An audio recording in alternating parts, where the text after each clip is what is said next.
welcome to One Man's Tracks, the secondhand music channel. Post-rock has always been a bit of an odd catch-all term for largely instrumental music that utilizes rock instrumentation but in a non-formulaic fashion.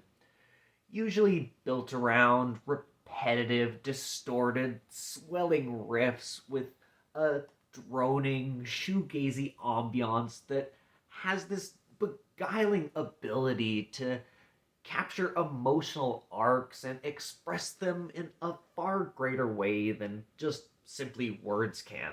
A daunting, ever expanding genre that I've just barely dipped my toes into the past couple of years and finally have thrifted an excellent example of in the form of Toronto based second wave post rock outfit Do Make Say Think.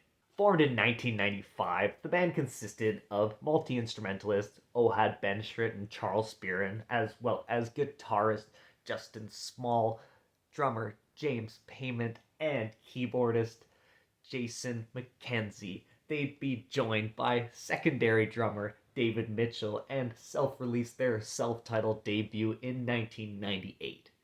Getting picked up by Godspeed's label Constellation, they'd have that record reissued the following year and become the very first project on the label outside of that post-rock mecca of Quebec.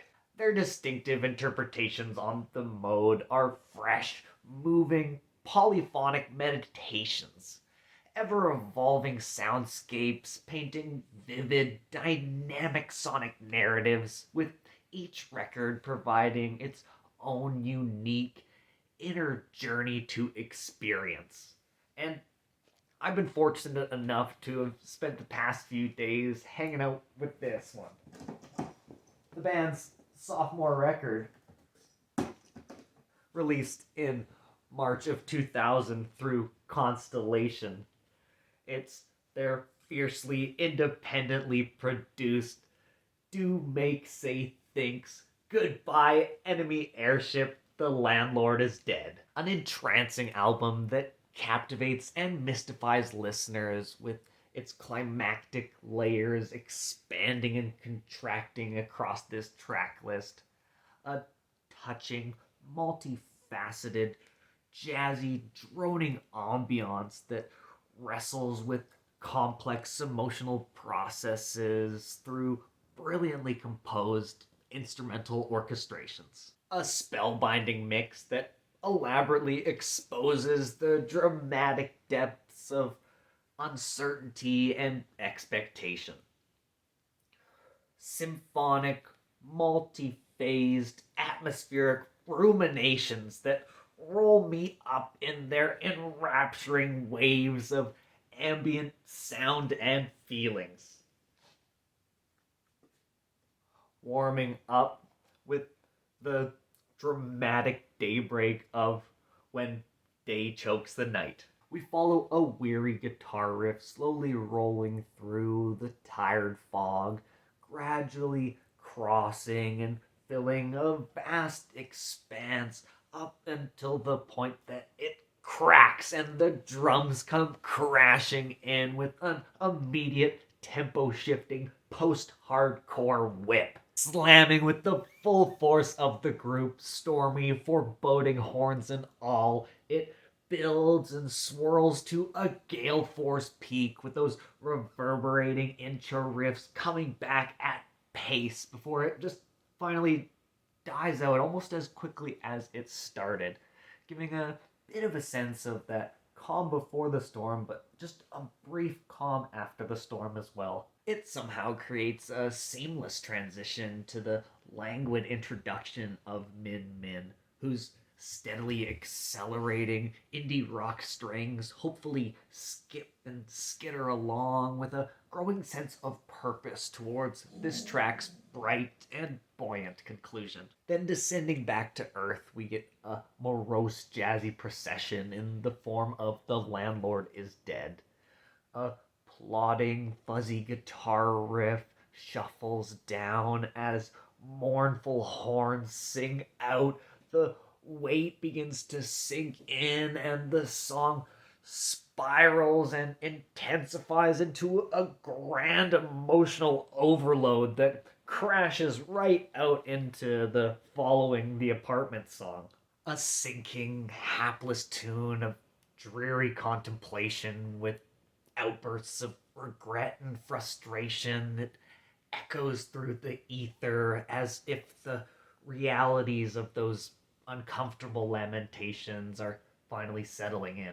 All of this is true, then feels like the moment of waking up after the difficult reflection, coming to terms with that uncertainty, adjusting to the destabilizing rhythmic shift, and just lightening up and carrying on. It's followed by the cruisy jazz rock instrumental Bruce E. Kinesis that drifts off.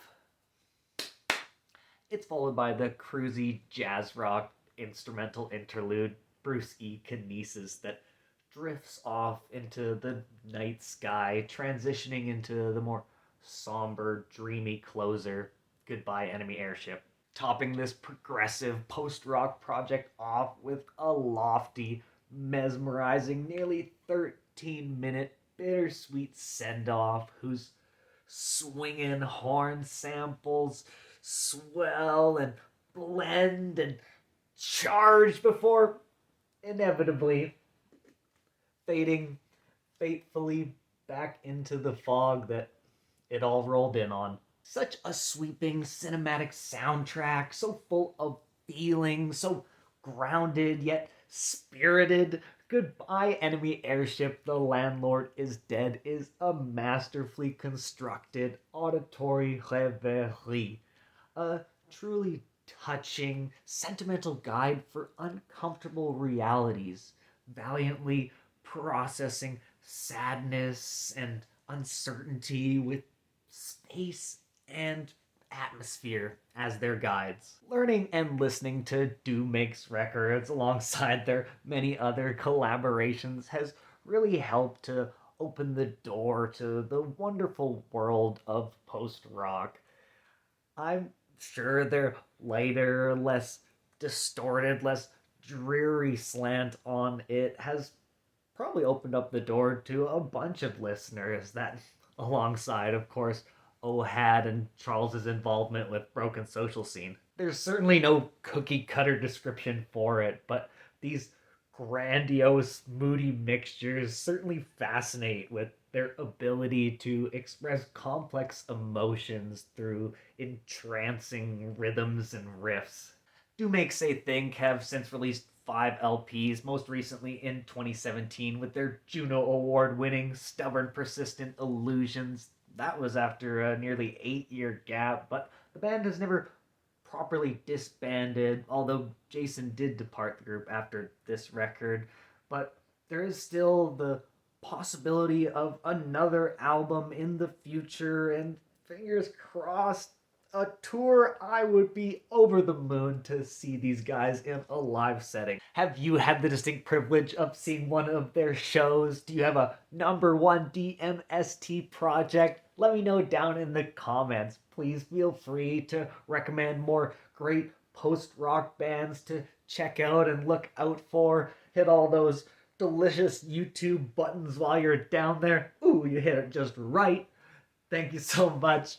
Take all the best care. I'll see you on the next one, guys.